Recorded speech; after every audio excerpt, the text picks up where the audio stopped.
तो कहानी की शुरुआत प्राइम मिनिस्टर जोशी से होती है, जिससे अचानक ये पता चलता है कि अब उसकी सरकार खतरे में है, क्योंकि पश्चिम बंगाल के मुख्यमंत्री मानिक सेन ने ये ऐलान कर दिया कि वह अब पीएम जोशी से अपना सपोर्ट वापस ले रहे हैं। यानी मानिक सेन के साथ 13 एमपी भी जोशी के अपोजिट हो जाएंगे, जिससे उसकी सरकार गिरने वाली है। मानिक सेन का कहना था कि वह अपनी मनमानी करता है, वह तानाशाही वाली सरकार चलाता है, इसीलिए वह उसका साथ नहीं दे रहा। अब ये खबर सुनने के बाद पीएम जोशी के होश उड़ जाते हैं। उसे हर हाल में अपनी सरकार बचानी थी, तो वह अपने पॉलिटिकल एडवाइजर मुराद पटेल से ये पूछता है कि आखिर करना क्या है। तो मुराद उसको सिर्फ एक ऑप्शन बताता है, वो था रानी भारती का साथ। अब मुराद फटाफट मिश्रा और कावेरी से मीटिंग फिक्स करता है, उनसे ये कहता है कि रानी भारती उससे गठबंधन कर ले, इसके बदले वह बिहार को स्पेशल स्टेट बना देगा। वैसे तो यह डील मिश्रा और कावेरी को ठीक ठाक ही लगती है, बट वही पूछना तो पड़ेगा। अब वह यहाँ पर रानी के भरोसे छोड़ देते हैं। अब आइए रानी को देखते हैं, जो मुंबई गई होती है। दरअसल उसे पर्सन ऑफ द ईयर का अवार्ड मिलने वाला था। उससे पहले रानी एक बहुत बड़े बिजनेसमैन मिस्टर दत्ता के पास पहुंचती है। अब मिस्टर दत्ता के बारे में रानी भारती की बेटी रोशनी से जानते हैं। मिस्टर दत्ता जिसने बिहार में इंडस्ट्री लगाने के लिए वादा किया था, इसके बदले रानी ने उसे 400 एकड़ जमीन भी दी थी, लेकिन 2 साल बीत चुके थे, दत्ता ने अभी भी कुछ नहीं किया था। तो जब ये बात दत्ता से पूछी जाती है, तो वह ये कहकर टालने की कोशिश करता है कि वहाँ इंडस्ट्री लॉन्च करना इतना आसान तो नहीं।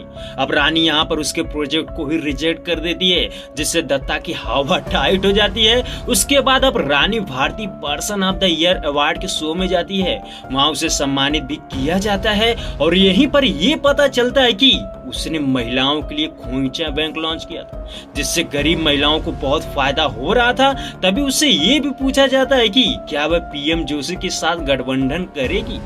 रानी का कहना था कि जब उसको उनकी मदद की जरूरत थी तो उन्होंने साथ नहीं दिया, अब उनकी सरकार गिर रही है तो वह हमसे मदद मांग रहे हैं। तो यहाँ पर रानी ये ऐलान करती है कि वह पीएम जोशी का कभी भी साथ नहीं देगी। ये खबर सुनते ही मिश्रा और कावेरी को बहुत बड़ा झटका लगता है, जबकि उन्होंने उम्मीद की थी कि शायद रानी पीएम से हाथ मिला ले। वहीं दूसरी तरफ ये देखते हैं कि रानी के मना करने पर पीएम बौखलाए हुए था। उसके पास सिर्फ एक रास्ता बचा था, वो था नवीन। अब वो अपने आदमी को नवीन के पास भेजता है। तो हम देखते हैं कि नवीन को भी पीएम से शिकायत थी, क्योंकि उसने उसकी मदद नहीं करी थी। और यही नहीं, नवीन ने 9 साल से जेल में सड़ रहा था, फिर भी वह उसकी मदद नहीं करता। वेल जो भी हो, नवीन पीएम की मदद करने को तैयार था, बट उसकी एक शर्त थी। वह ये डिमांड करता है कि उसे सबसे पहले रानी भारती की सरकार को गिराना होगा। अब ये इतना आसान तो नहीं था, फिर भी पीएम के पास कोई रास्ता नहीं था, इसीलिए वह इसके लिए तैयार था। यानी यहाँ पर अब नवीन पीएम से मिलकर रानी भारती की सरकार को गिराने की साजिश रचता है। अब सीन शिफ्ट होता है रानी भारती के बेटों के पास, जिसके 2 बेटे थे। एक सूर्या जो पढ़ाई करने लंदन गया था, वहीं दूसरा जय जो यहीं पर रहकर रानी का काम संभालता था।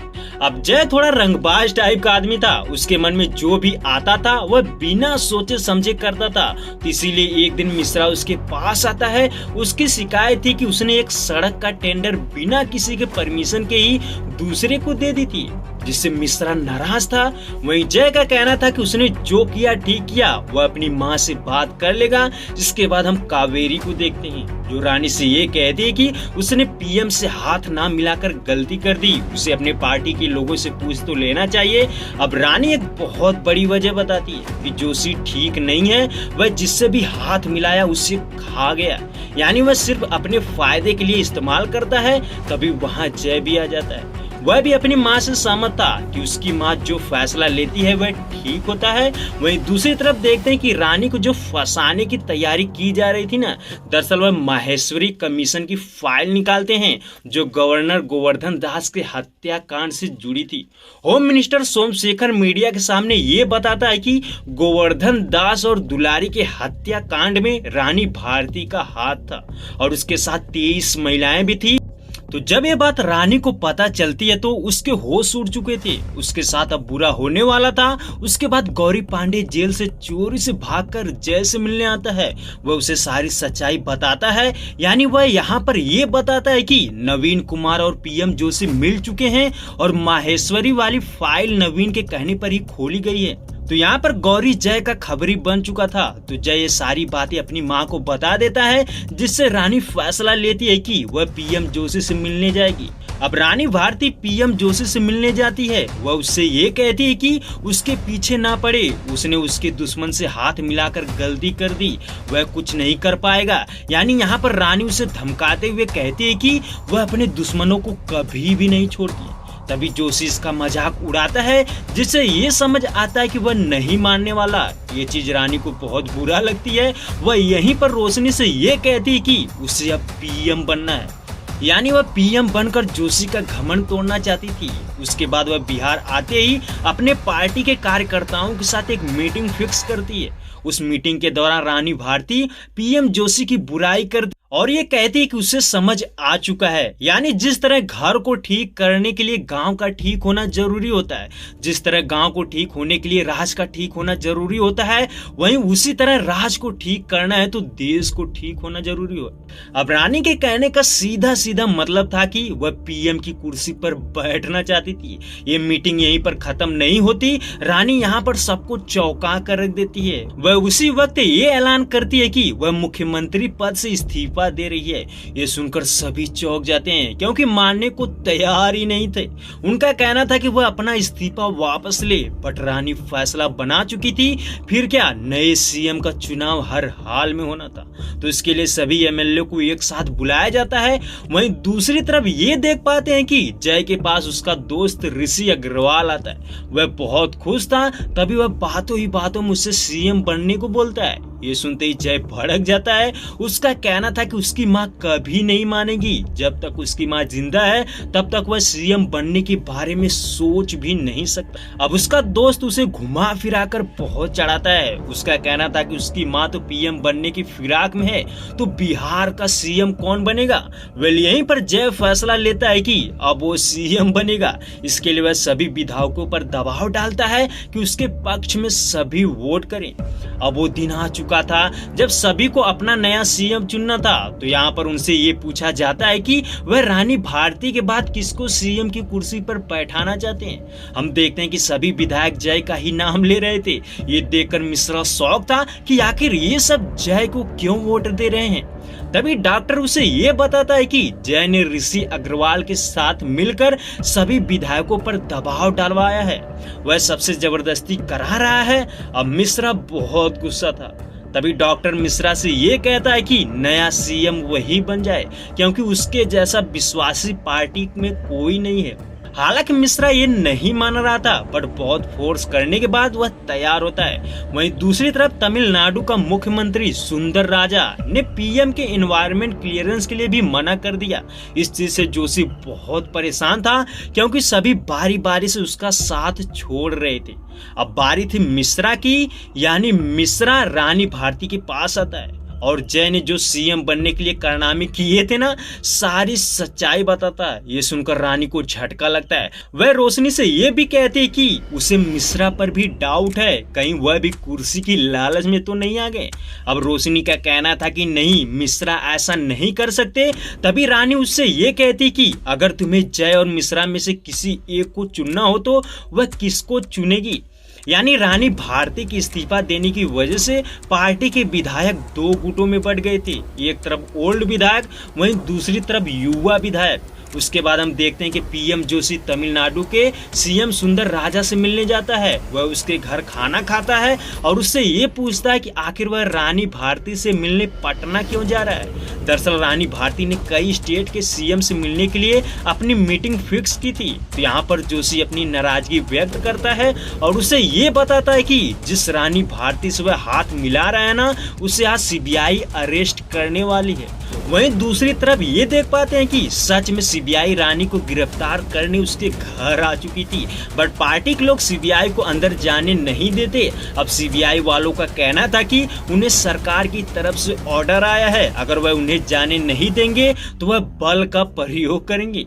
इतने में वहां जय आ जाता है। वह काफी धांसू तरीके से एंट्री लेता है और सीबीआई को धमकाता है कि अगर उसकी मां को कोई गिरफ्तार करने के बढ़ा तो वह उनको मार देगा, जबकि उसको पता था कि ये पीएम जोशी के कहने पर आए थे। वहीं पैरेलल ये भी देख पाते हैं कि सुप्रीम कोर्ट में इस केस की सुनवाई चल रही थी, तो सुप्रीम कोर्ट का कहना था कि सिर्फ आरोप के चलते रानी भारती को गिरफ्तार नहीं किया जा सकता, क्योंकि वह पिछले 10 साल से सीएम है। हालांकि विपक्ष नवीन कुमार यानी भीमा मर्डर केस में जितने भी दोषी थे उनके बल पर ऐसा कर रहा था, तो सुप्रीम कोर्ट उनका बयान ये कहते हुए रद्द करता है कि वह एक क्रिमिनल है, वह अपनी पर्सनल दुश्मनी निभा रहे हैं। वेल यहाँ पर रानी भारती को ना गिरफ्तार करने का ऑर्डर मिल जाता है। वहीं ये तो मुसीबत रानी के ऊपर से टल चुकी थी, बट उसके अंदर कई सवाल थे कि आखिर अगला सीएम किसे चुने। अब वह इस बारे में कावेरी से पूछती है, तो कावेरी का कहना था कि 137 विधायकों में से 86 मिश्रा को सपोर्ट कर रहे हैं और 51 जय को, तो इस हिसाब से मिश्रा को सीएम बनना चाहिए। बट इसमें भी एक दिक्कत थी, क्योंकि अगर मिश्रा को यहाँ पर सीएम बना दिया जाता तो जय के जितने भी सपोर्टर थे वह उसे कभी भी अपना सीएम नहीं मानते, वह हर समय खिलाफ रहते, जिससे रानी भारती को बहुत दिक्कत होती, क्योंकि वह बहुत आगे का सोच रही थी। तभी कावेरी रानी से ये कहते हैं कि वह कल सबके सामने खुद मिश्रा का नाम अनाउंस करेगी, तो उसके कहने से जय के लोग विरोध नहीं करेंगे, यानी किसी को कोई शिकायत नहीं रहेगी। वेल यहाँ तो मिश्रा को अगला सीएम बनाने का फैसला ले लिया जाता है, बट रानी भारती के मन में अभी भी कुछ चल रहा था। अब अगले दिन जैसे सभी इकट्ठा होते हैं तो रानी उनको ये बताती है कि उसने दिल्ली जाकर पीएम जोशी को चैलेंज कर दिया था कि वह उसे हराकर पीएम बनेगी, बट यहाँ तो अपने ही कुर्सी के लिए सभी लड़ रहे हैं, इसीलिए सभी लोगों को एक साथ मिलकर चलना होगा। तभी रानी अपना नया सीएम अनाउंस करती है। वह मिश्रा का नाम लेने के बजाय रोशनी का नाम लेती है। जी हाँ, रोशनी भारती। ये सुनते ही सबकी आंखें फटी की फटी रह जाती है, जबकि रोशनी को भी इस बारे में पता नहीं था कि उसकी माँ उसे सीएम बनाने का फैसला ले चुकी थी। अब यहाँ पर रानी ने तो रोशनी को सीएम बना दिया था, बट इस चीज से सभी को झटका लगता है। इस बारे में कावेरी भी सहमत नहीं थी। उसका कहना था कि रानी भारती के इस फैसले से सभी ये सोचेंगे कि उन्होंने परिवारवाद निभाया है, क्योंकि रोशनी के पास ना तो मेरिट था ना ही किसी काम का एक्सपीरियंस। कावेरी ये भी कहती कि उनके इस फैसले से मिश्रा को बहुत बुरा लगेगा, क्योंकि वह इस पद के काबिल थे। अब इस पर रानी भारती का कहना था कि मेरिट और एक्सपीरियंस से कुछ नहीं होता। वह भी तो नॉन एक्सपीरियंस थी, क्योंकि उसे भी जब सीएम बनाया गया था तो वह कुछ उसे पता नहीं था, यहाँ तक कि वह 7वीं फेल थी। तो रानी का कहना था कि उसने जो फैसला लिया है सही लिया है।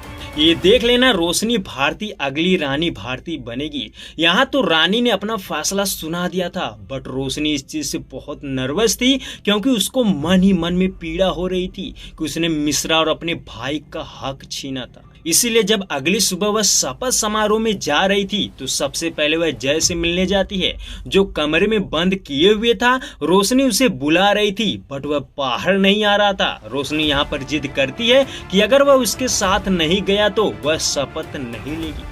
यहाँ पर जय खुद को जैसे तैसे संभालता है, फिर उसके साथ चला जाता है। वहीं गवर्नर हाउस पहुंचते हैं, हम देख पाते हैं कि रानी के सपोर्ट में अलग अलग स्टेट के सीएम आए हुए थे। अब रोशनी यहाँ पर शपथ ले रही थी। वहीं दूसरी तरफ रानी काफी ज्यादा इमोशनल थी, क्योंकि उसे जब सीएम बनाया गया था तो वह हिंदी भी ठीक से नहीं बोल पा रही थी, बट यहाँ तो रोशनी इंग्लिश में शपथ ले रही थी। अब रोशनी सीएम बन चुकी थी तो पीएम जोशी क्यों चुप बैठता। वह अपने आदमी से ये कहता है कि सोशल मीडिया के जरिए ये वायरल करवाओ कि रानी भारती ने परिवारवाद किया है।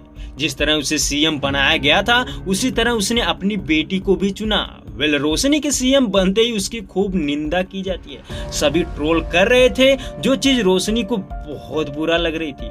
उसके बाद रोशनी मिश्रा से मिलने जाती है, जबकि मिश्रा बहुत नाराज था, लेकिन यहाँ पर रोशनी उसे मनाते हुए फाइनेंशियल मिनिस्टर बना देती है। वहीं दूसरी तरफ रानी भारती अपने छोटे बेटे से मिलने लंदन गई थी, तो उसका बेटा भी रोशनी के सीएम बनने पर नाराज था। उसका कहना था कि उसने रोशनी को क्यों फंसाया, क्योंकि उसकी बहुत ज्यादा बेइज्जती हो रही है। तो यहाँ पर रानी उसे ये बताती है कि उसने जो फैसला लिया है वह सही किया है, वह जब तक जिंदा रहेगी तब तक अपने परिवार पर आंच नहीं आने देगी। फिर क्या, रोशनी सिंहासन पर बैठ चुकी थी और आज उसका पहला दिन था। तो उससे पहले ही दिन ये पता चलता है कि बिहार राज्य के विकास के हित में जितने भी प्रोजेक्ट योजना चलाई गई थी सभी बंद पड़ी थी।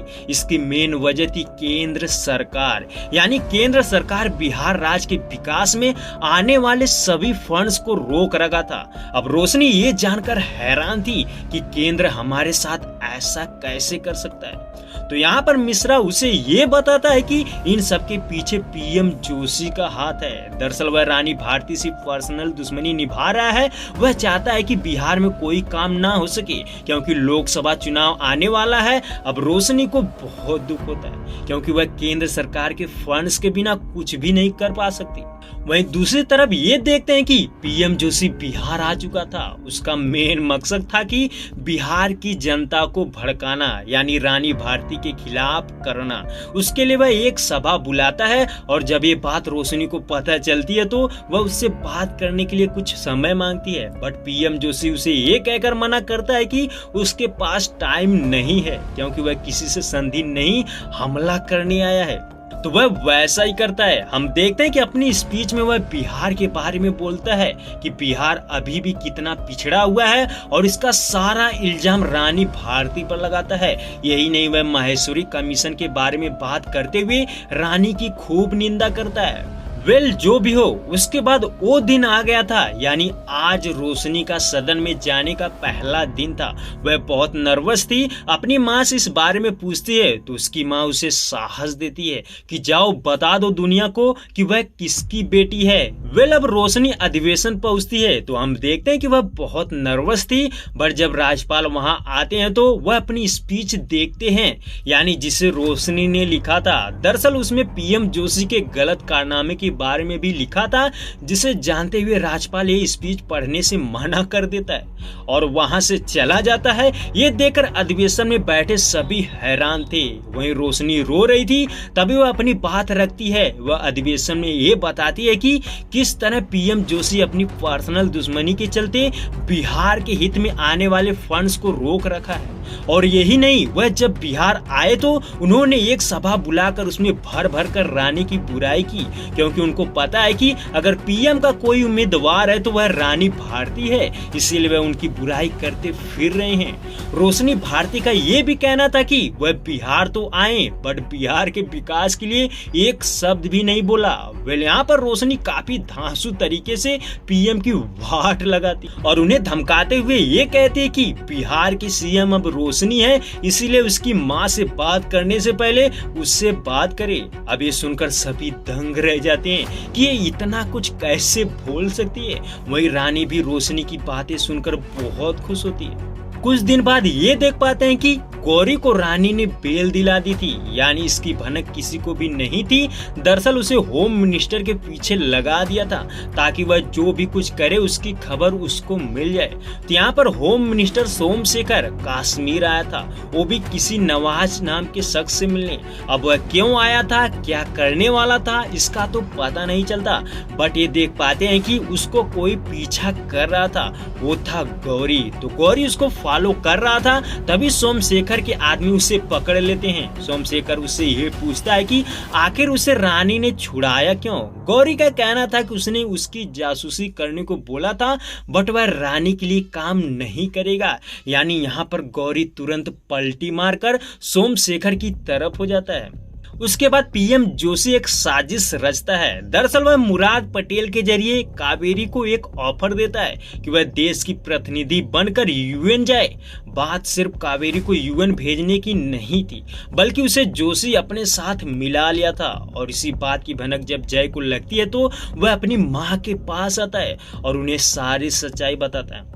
वह कहता है कि आप बहुत भोली हो, किसी पर भी आंख बंद करके भरोसा कर लेती हो, क्योंकि वह जिस कावेरी को बहुत ज्यादा मानती है उसने पीएम जोशी से हाथ मिला लिया है। हालांकि यहाँ पर रानी भारती ये मानने से इनकार करती है। उसका कहना था कि वह सिर्फ देश की तरफ से जा रही है, इसमें पीएम जोशी की चाल नहीं हो सकती। तभी जय उसे ये बताता है कि माहेश्वरी कमीशन रिपोर्ट में कावेरी भी जिम्मेदार थी, तो फिर उसके खिलाफ अरेस्ट वारंट क्यों नहीं आया। ये सुनने के बाद रानी कंफ्यूज हो जाती है। अब रानी भारती कावेरी से मिलती है, उससे ये कहती है कि वह यूएन दौरे पर ना जाए, तो कावेरी मना करने की वजह बताती है। तो रानी साफ साफ बोल देती है कि वह पीएम जोशी से कभी भी हाथ नहीं मिलाए, नहीं तो दिक्कत हो जाएगी। कावेरी को ये चीज ठीक नहीं लगता, क्योंकि वह यूएन दौरा पर जाने के लिए बहुत खुश थी, लेकिन रानी ने मना कर दिया था तो वह कंफ्यूज थी। वेल जो भी हो, उसके बाद एक बहुत बड़ी आफत आ चुकी थी। दरअसल जय ऋषि अग्रवाल की इंडस्ट्री अक्षांता ग्रुप का बोर्ड ऑफ डायरेक्टर था, तो उनके कंपनी का जितना भी टेंडर था उसे रोशनी भारती रिजेक्ट कर देती है। यहाँ तक कि उसका भीमा पथ वाला भी टेंडर रिजेक्ट हो जाता है, जिससे उसकी कंपनी खतरे में थी, यानी बंद होने वाली थी।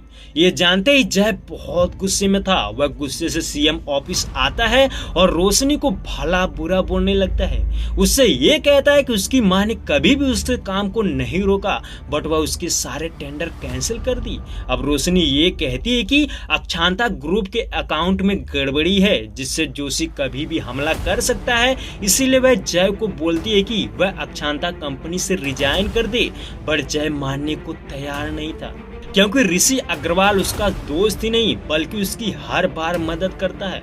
जैसे इलेक्शन के दौरान इलेक्शन जीतने के लिए भी उसने बहुत सारे पैसे खर्च किए थे, इसीलिए वह उसका साथ नहीं छोड़ना चाहता था। हालांकि यहाँ पर जय गुस्से से निकल जाता है। अब रोशनी अंदर से टूट चुकी थी, उसे समझ नहीं आ रहा था कि वह क्या करे, क्योंकि वह जानती थी कि पीएम जोशी कभी भी उन पर किसी भी चीज को लेकर सवाल उठा सकता था। जबकि अक्षांता कंपनी ने बहुत झोल-झाल किए थे, इसीलिए उसने उसके सारे टेंडर को कैंसिल कर दिए थे। बट ये बात जय को समझ नहीं आ रही थी, तो सत्ता के चलते अब परिवार में ही विवाद खड़ा हो चुका था। अब जैसा कि रानी ने कावेरी को यूएन जाने से मना किया था, तो कावेरी इस बारे में मिश्रा से बात करती है कि रानी अब जो भी फैसला लेती है वह खुद लेती है।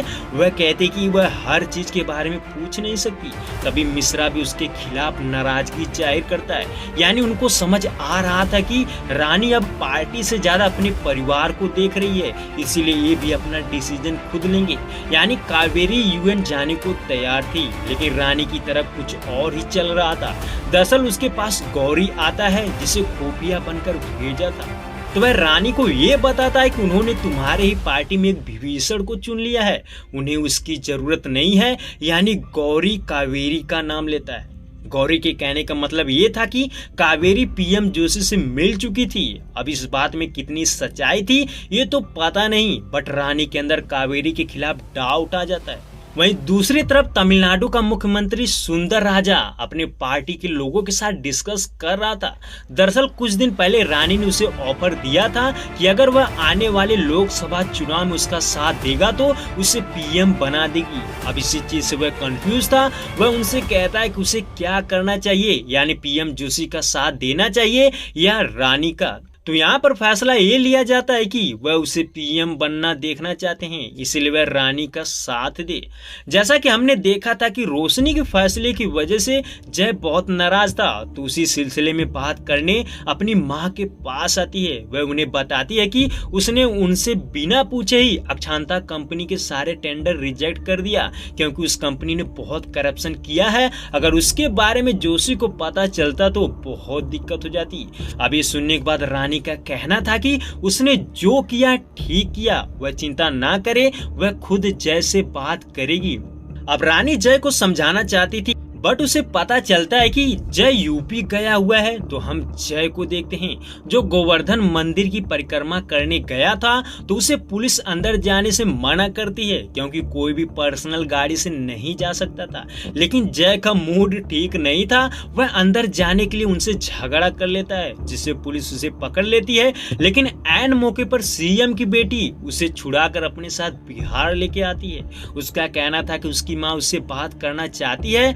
अब हम देखते हैं कि रानी उसका इंतजार कर रही थी और यहाँ पर माहौल काफी ज्यादा इमोशनल हो जाता है क्योंकि रानी जब जय से उसकी नाराजगी का कारण पूछती है तो वह टेंडर वाली बात नहीं बताता, बल्कि उसका कहना यह था कि उसको उसकी मां नहीं मानती, यानी वह सिर्फ अपने दो बेटे रोशनी और सूर्या को मानती है बट उससे प्यार नहीं करती।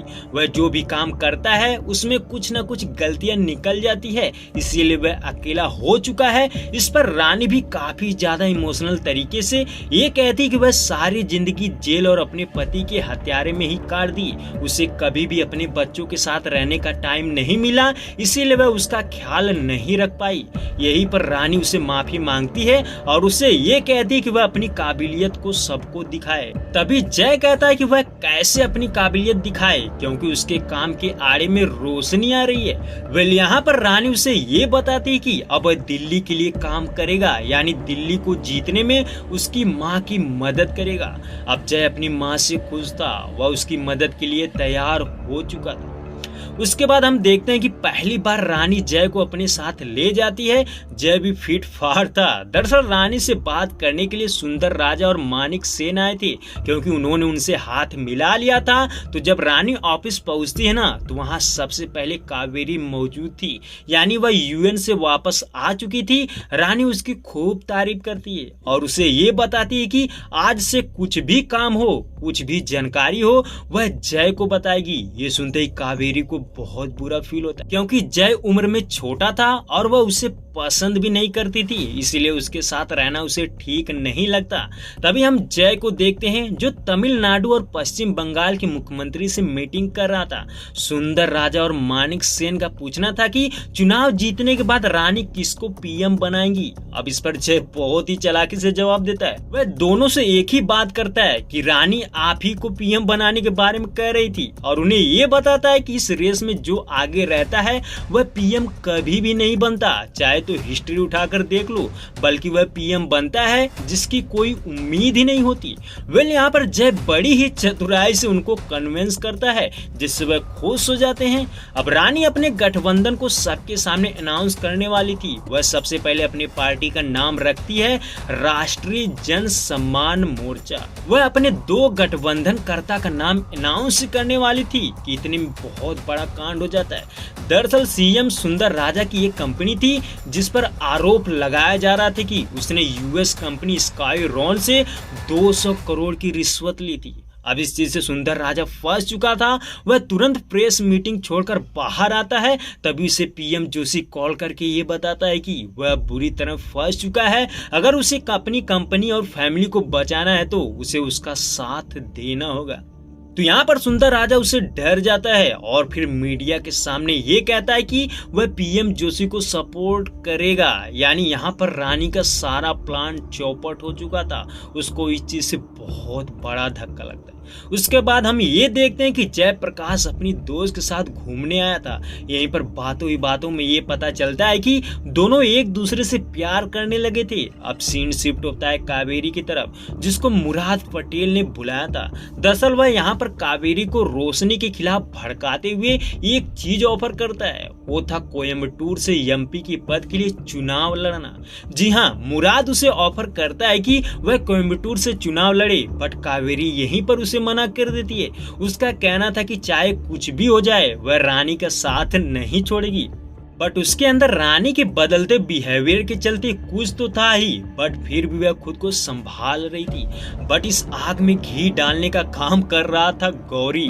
जी हाँ दोस्तों, गौरी ही ऐसा शख्स था जो दोनों तरफ का एक ही खबरी था। वह इधर की बात उधर कर रहा था और उधर की बात इधर।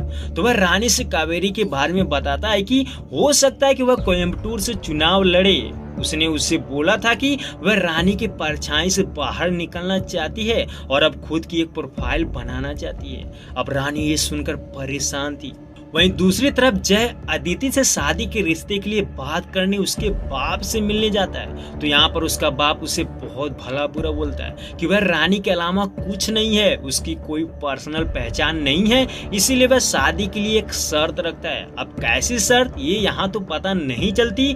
वहीं दूसरी तरफ अब काला नाग यानी गौरी मिश्रा के भी पास पहुंचता है, उसे भी खूब चढ़ाता है। वह शकुनी का काम कर रहा था, जिसका भी रानी से मन था, वह उसके पास जा जाकर उनके कान भरने का काम करता है। अब यहाँ पर वह क्या बताता है ये चीज पता नहीं चलती।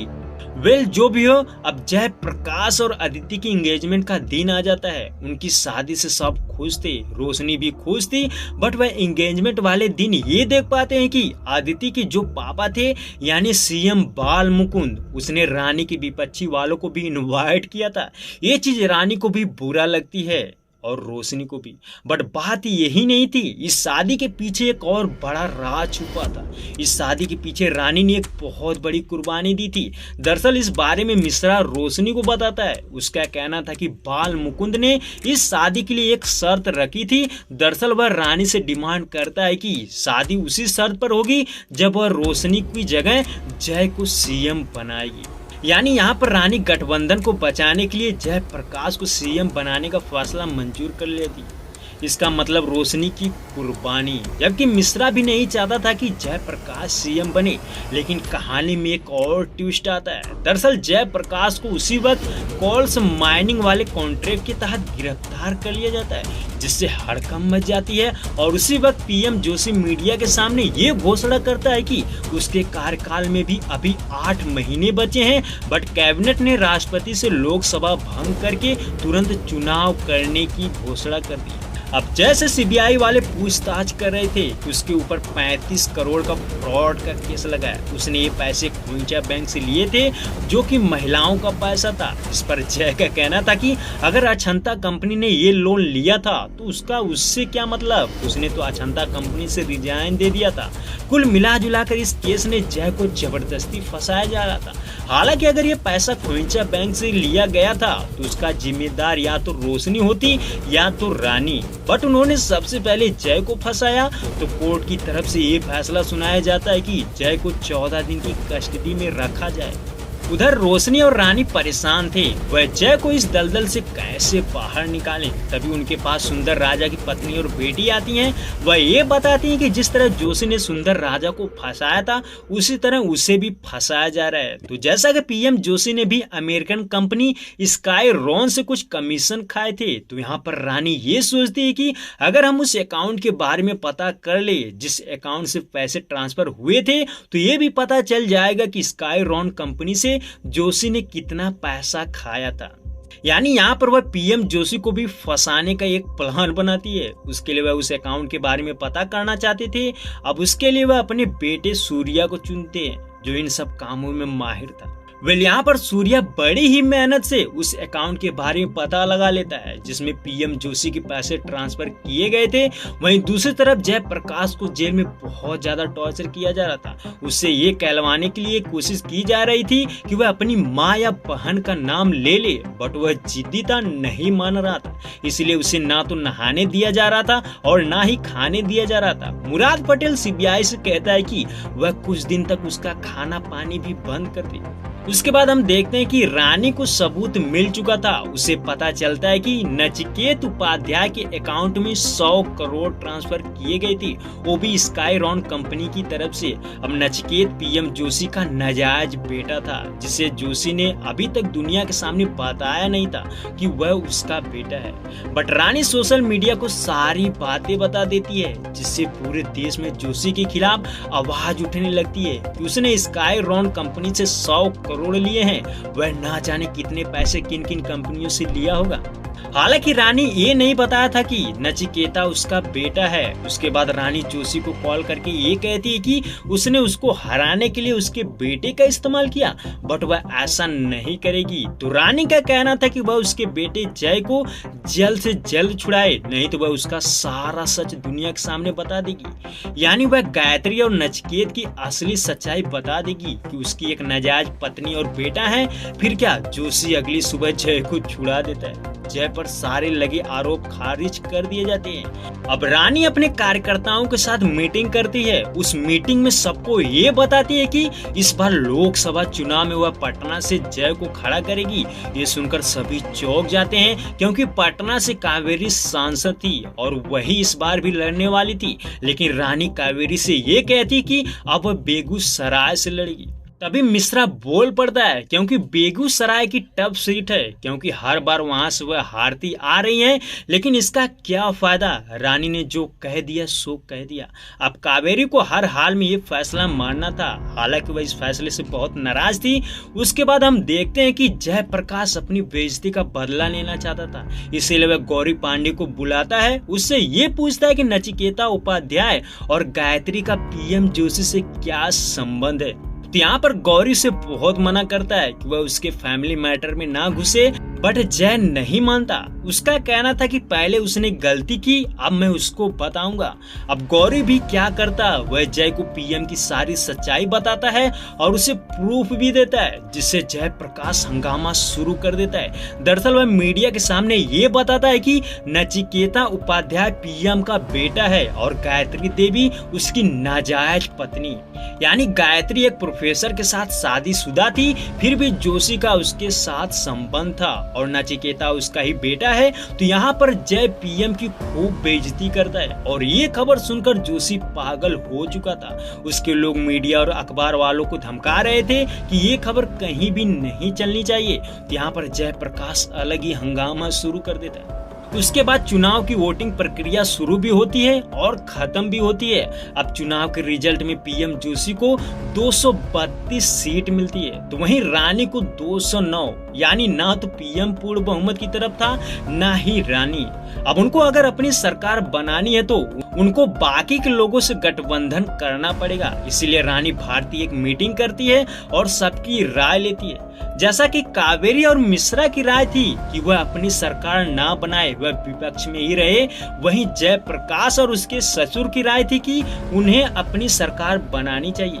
अब मीटिंग खत्म होती है, सभी पार्टी के सदस्य सोच में पड़े थे। वहीं दूसरी तरफ मुराद पटेल कावेरी को रानी के खिलाफ भड़का रहा था, वहीं गौरी मिश्रा को। अब मिश्रा का कहना था कि कुछ भी हो जाए वह हर हाल में बिहार का सीएम जय को नहीं बनने देगा। वहीं इधर देखते कि रानी अपने दोनों बच्चों से डिस्कस कर रही थी, क्योंकि शर्त के हिसाब से बिहार का सीएम जय को बनाना था, जबकि ये चीज जय को नहीं पता थी। उसका कहना था कि अगर उसे ये पता होता कि शादी के लिए ये शर्त रखी गई है तो वह कभी नहीं करता। फिलहाल रानी यहाँ पर फैसला लेती है कि रोशनी बिहार में ही सीएम रहेगी, जबकि जय केंद्र में रहेगा। अब रानी की इस फैसले से दोनों खुश थे। उसके बाद जय सुंदर राजा के पास जाता है, जिसके पास टोटल 39 एमपी थे। तो सुंदर राजा हर एक एमपी के लिए 20 करोड़ चार्ज करता है, जबकि उसे पीएम जोशी से भी ऑफर आया था। जय सुंदर राजा को मना लेता है और फिर जब रानी से इस बारे में बताता है तो वह बहुत खुश थी। यानी यहाँ पर अब रानी पीएम बनने वाली थी। जय भी इस चीज से बहुत खुश था, लेकिन उसने पैसे वाली बात अपनी माँ से नहीं बताई थी। तो उसे आज ही सारे पैसे अरेंज करने थे। इसके लिए वह अपने दोस्त ऋषि अग्रवाल को बोला था। तो जय जब उस ऋषि अग्रवाल से मिलने जाता है तो उससे कहता कि आज मेरी माँ को पीएम घोषित कर दिया जाएगा। तभी वो ऋषि उसे ये बताता है कि वह पैसे अरेंज नहीं कर पाया, क्योंकि उसे पैसे देने के लिए सभी मना कर रहे हैं। ये सुनते ही जय की हालत खराब हो चुकी थी, क्योंकि उसने आज शाम तक पार्टी के लोगों को पैसा देने का वादा किया था, बट ऋषि अग्रवाल साफ साफ मना कर देता है। शायद उसके ऊपर जोशी की तरफ से दबाव आया हो। अब जय उस पर भड़क जाता है, उसे बहुत कुछ बोलता है। उसका कहना था कि उसने ही उसे जेल से बाहर निकाला, फिर बिजनेस करने में मदद करी। वही जब वह बड़ा आदमी बन गया तो वह आज पीछे हट रहा है। तभी ऋषि अग्रवाल परेशान होकर गन निकाल लेता है। वह कहता है कि वह खुद को खत्म कर लेगा क्योंकि वह बहुत परेशान है। तभी जय उसे रोकने की कोशिश करता है, इतने में गोली चल जाती है। अब यहाँ पर किसको गोली लगी ये राज ही रहता है। तभी सीन शिफ्ट होता है रानी भारती के पास, जो राष्ट्रपति भवन जाने के लिए तैयार हो रही थी। वह बहुत खुश थी कि वह पीएम बन जाएगी, लेकिन यहीं पर मामला पूरा उल्टा पड़ जाता है। हम देखते हैं कि राष्ट्रपति जोशी को पीएम घोषित कर देता है क्योंकि मानिक सेन और सुंदर राजा उसकी तरफ मिल गए थे। यानी जय उन्हें पैसे नहीं दे पाया, उसके बदले जोशी ने उन्हें खरीद लिया। तो यहाँ पर जोशी को पीएम बना दिया जाता है। अब ये खबर सुनकर रानी बहुत ही निराश थी, लेकिन वह जय को ढूंढ रही थी क्योंकि उसका फोन बंद था। तभी वह वहां पहुंचती है जहां पर मिश्रा और कावेरी पार्टी को तोड़कर अलग ही पार्टी बना रहे थे। ये देखकर रानी इसकी वजह पूछती है तो कावेरी का कहना था कि अभी भी टाइम है, वह जय को बिहार का सीएम नहीं बनने देंगे। हालांकि रानी को समझ आ चुका था कि पार्टी के सभी लोग उसके खिलाफ हो चुके थे। उसका कहना था कि जो ठीक लगे आप कर सकते हो। अब यहाँ पर रानी सिर्फ अपने बेटे के बारे में सोच रही थी। उसके बाद हम देखते हैं कि जोशी पीएम पद की शपथ ले लेता है और उसी के साथ कावेरी भी शपथ लेती है, यानी वह उन लोगों के साथ मिल चुकी थी। तभी हम ये देखते हैं कि उस दिन ऋषि अग्रवाल और जय में झगड़ा हुआ था, उसमें दोनों एक दूसरे को गोली मारकर मर गए थे। पुलिस को उनकी बॉडी ऋषि की कंपनी में ही पाई जाती है। वहीं जब रानी को इस बारे में पता चलता है तो उसके ऊपर दुखों का सैलाब उमड़ चुका था, वह बिल्कुल टूट चुकी थी। वहीं दूसरी तरफ ये देखते हैं कि जो काला नाग था ना, यानी गौरी बाबू, जिसने रानी की पार्टी को तोड़ने में पूरी साजिश रची थी, उसे पीएम जोशी गवर्नर बना देता है। अब गौरी के गवर्नर बनते ही उसके पास तारकेश्वर आता है। दरअसल वह नवीन कुमार की माफीनामा लाया था कि उसे जेल से छुड़ा दो, बट गौरी उसे ये कहते हुए मना करता है कि वह अभी भी गवर्नर बना है, वैसे एक क्रिमिनल को छुड़ाने से सरकार की इमेज खराब होगी। फिर वही मिश्रा और कावेरी मिलकर रानी की पार्टी को तोड़कर खुद की पार्टी बना लेते हैं, जिससे बिहार का सीएम मिश्रा बन जाता है। और रही रोशनी की बात तो उसे खोइचा बैंक वाले केस में अरेस्ट कर लिया जाता है। यानी उधर रानी अपने बेटे के शोक में डूबी थी, वहीं इधर पूरी कहानी पलट चुकी थी। अब कुछ दिन बीत चुके थे, रोशनी भी जेल में बंद थी, लेकिन तभी एक दिन अदिति सूर्या को एक पोस्टमार्टम रिपोर्ट देती है जो जय की थी। तो उससे पता चलता है कि जय खुद की वजह से नहीं बल्कि उसको प्लान के जरिए किसी ने मारा था। ये जानकर सूर्या काफी ज्यादा इमोशनल था। वह पढ़ाई के लिए लंदन जाने वाला था, बट वह नहीं जाता। अब पीएम जोशी सांत्वना देने के लिए रानी भारती से मिलने घर आता है, तो यहीं पर रानी उसे ये बताती कि उसके बेटे का मर्डर हुआ है, उसे मारा गया है। हालांकि जोशी ये मानने से इनकार करता है। उसका कहना था कि इस मर्डर की इन्वेस्टिगेशन उसके ससुर यानी बाल मुकुंद के देख-रेख में हुई है, तो वह कैसे झूठ बोल सकते हैं। तभी रानी उन्हें बताती है कि उसके शरीर पर 39 घाव के निशान थे। उसे मारने के बाद बिजली का झटका भी दिया गया था। तो यहाँ पर रानी पीएम जोशी को धमकाते हुए ये बोलती है कि अगर इसमें उसका साथ होगा तो कसम से उसके भी शरीर पर 39 घाव भी होंगे और वह बिल्कुल ऐसे ही मरेगा। फिलहाल यहीं पर सीजन 4 की कहानी को खत्म कर दिया जाता है।